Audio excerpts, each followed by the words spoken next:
नमस्कार। ये कहानियों का संसार किस्सा कहानी में आज मैं हूँ भारती कुमारी और आप सबको सुना रही हूँ अपनी ही लिखी हुई कहानी इतिहास का दूसरा भाग। पहले भाग में अभी तक आपने सुना कि हवेली में कुंवर चंद्रभान की मौत हो जाती है। उनकी मौत बहुत सारे सवाल छोड़ जाती है। दोनों ठाकुर अपनी प्रतिष्ठा बचाने के लिए शाम के धुंधलके में चुपचाप कुंवर के शव को अंतिम संस्कार के लिए लेकर जाते हैं। अब आगे। बेला के मन में ढेर सारे प्रश्न कुलबुला रहे थे। चंद भैया आखिर मरे कैसे? इस प्रश्न में यूं ही उलझी थी, अब सुदेशा की बातों से और भी उलझ गई। बुआ कैसे मरी? उल्टियां कर करके, जबकि खाना तो दादी ने ही खिलाया था। जितना ज्यादा चंद के जाने का गम था, उतनी ही उलझन अब सुदेशा की बातों से हो गई थी। बुआ का तो अब कुछ नहीं कर सकती थी, पर चंद के बारे में पता करना था अब उसको। क्या हुआ होगा उनको? कल शाम में तो पूरी तरह ठीक थे। हवेली का सन्नाटा उसे बेचैन कर रहा था। क्या करे, किससे बात करे? दादी बहुत लाड करती है उसको, पर उन्हें कुछ पता होगा भी। कुछ सोचते हुए वो रेनू के कमरे की तरफ बढ़ चली। वहां सुमन मां के सिर के पास बैठी थी। बेला धीरे से जाकर उनके पैरों के पास बैठ गई। मां, बेला ने पैर सहलाते हुए आवाज दी। आवाज सुनकर रेनू ने आंखें खोल दी। मां, कौन सा पाप कियो है? तू काहे बड़बड़ा रही थी? सुनकर रेनू की आंखों से अविरल धारा बह चली। मलिन मुख और भी मलिन हो चुका था। इधर आ, मेरे पास बैठ। तू 4 बहनें हैं, ये तो तुझे पता है। पर कहते कहते रेनू रुक गई। हाँ मां, कहना, बेला ने जोर देकर पूछा। ब्याह के बाद मेरी पहली औलाद छोरी थी। जचगी के बाद जब मुझे होश आया तो थारी दादी ने कहा कि मरी हुई छोरी थी, फिकवा दी। मैं रोती बिलखती रह गई कि एक झलक दिखा तो देते मेरे अंश का, पर किसी पर कोई असर ना हुआ। ऐसा लग ही नहीं रहा था कि घर में किसी की मौत हुई है। फिर दूसरी भी छोरी हुई और मैंने दाई जी को कह रखा था कि जैसी भी हो मुझे होश में लाकर दिखा देना। उसने दिखाया मुझे, गुलाबी गुलाबी सी, कोमल सी। फिर मैं कमजोरी के कारण बेहोश सी हो गई थी, पर याद था कि वो ठीक थी, स्वस्थ थी। पर जब होश आया तो थारी दादी ने बताया कि वो मर गई, बहुत कमजोर थी। कहते कहते रेनू फिर सुबकने लगी। सुमन ने उसको अपनी बाहों में भर लिया। चुप हो जा मम्मा, आप हमारे लिए हमारी जान हो। आपको कुछ हो गया तो? सुमन के आगे के शब्द उसके गले में अटक गए। ना बेटा, ऐसा नहीं कहते। तुम लोगों के खातिर जिंदा तो रहूंगी ही। 4 को खोकर 4 को पाया है। 4? बेला ने आश्चर्य से पूछा। हाँ, दूसरी छोरी, यानी तुम सब की 2 बड़ी बहनों के खोने के बाद फिर जगी इस पर। तब तक मशीन आ चुकी थी। रेनू ने ठंडी आह भरी। मशीन? दोनों बहनों ने आश्चर्य से पूछा। हाँ, मां के पेट के अंदर देखने वाली मशीन। 3 महीने के बाद डॉक्टर बता देते कि छोरा है या छोरी। फिर वही छोरी की जान ले लेती, जो पूरी तरह बनी भी ना थी। ऐसे करके 2 छोरियां गई मेरी कोख से। थारे पप्पा का दूजा ब्याह करवाना चाहती थी थारी दादी। दोनों बहनों का चेहरा सिकुड़ सा गया और पप्पा? हाँ, उन्हें ही तो छोरा चाहिए था अपने वंश चलाने के लिए।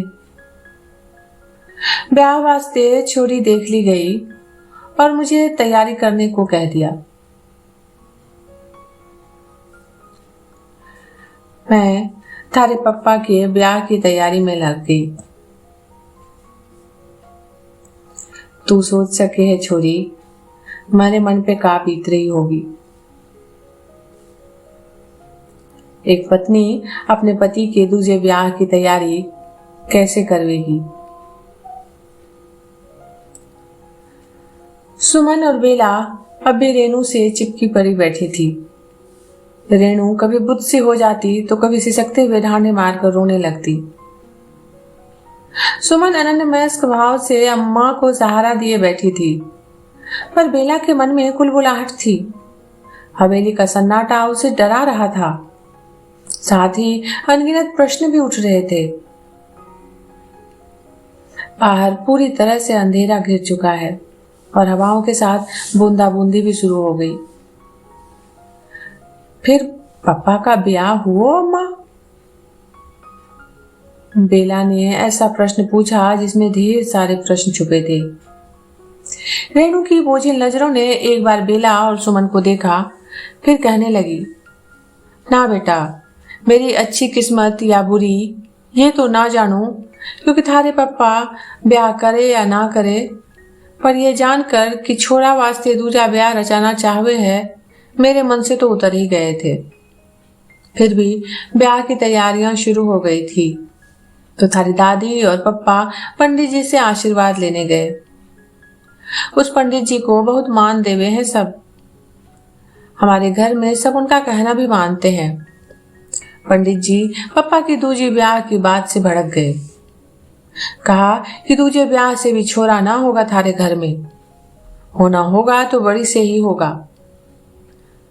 फिर ब्याह ना हुआ और तू आ गई।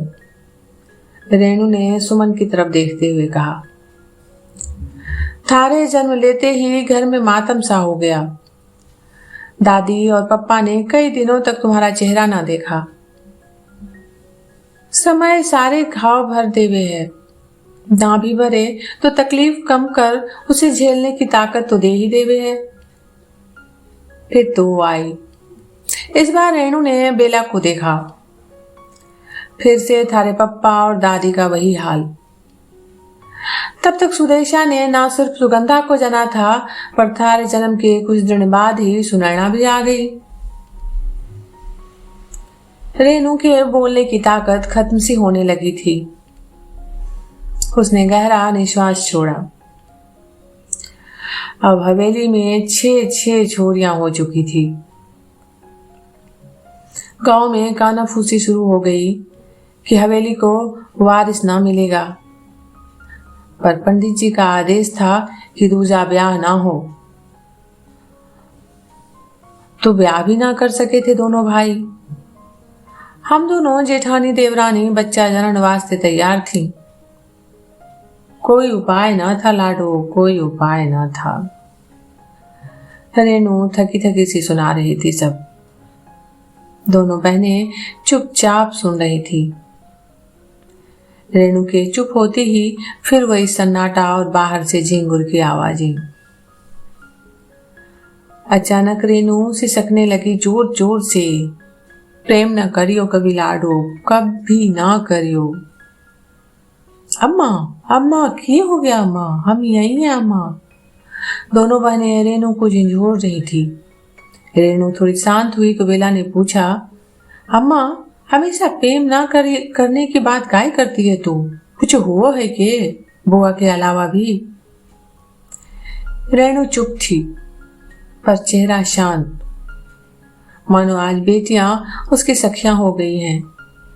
जो बातें सखियों से कर सकती थी वो आज बेटियों से करना चाहती है।